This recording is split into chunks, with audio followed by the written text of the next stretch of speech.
آمین آمین ناچر جانی دسی چات حسن دی کہ آئے نہیں پور محمد بخشا کر کے آس چمن دی.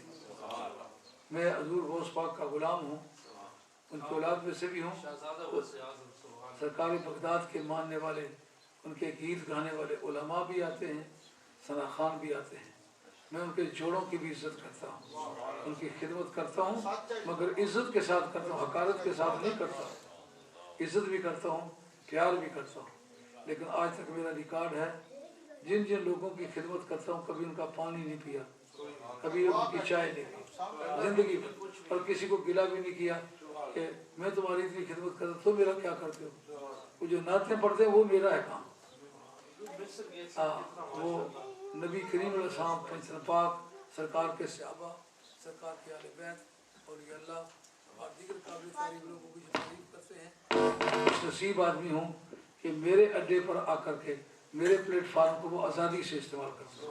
میرے یہاں پابندی نہیں ہے یہ لفظ بولنا، یہ نہیں بولنا. جو کلمہ حق ہے، کتاب اللہ اور سنت رسول اللہ کے مطابق ہے، وہ بولے جاؤ. اور ایسے نعت خوان جو ہرجائی ہوں، یعنی یزید کی ٹوکری اٹھا کے چلنے میں دقت محسوس نہ کریں، اور حسین کا نام بھی ضرورت کے مطابق لے لیتے ہوں، ایسے لوگوں کو میں اجازت دیتا. بے غیرتی کا میں حامل نہیں ہوں. حضرت ابو ذر رضی اللہ عنہ سرکار نے فرمایا تھا، اے ابو ذر، سب سے غیرت والا تیرا اللہ ہے، اس کے بعد غیرت والا تیرا رسول ہے. غیرت خدا کی صفتوں میں سے ایک صفت ہے. بے غیرتی کے ساتھ زندگی مت گزارو، یہ زندگی نہیں، یہ شرمندگی ہے.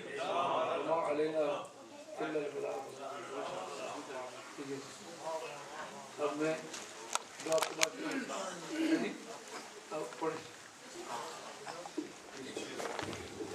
مصطفیٰ جان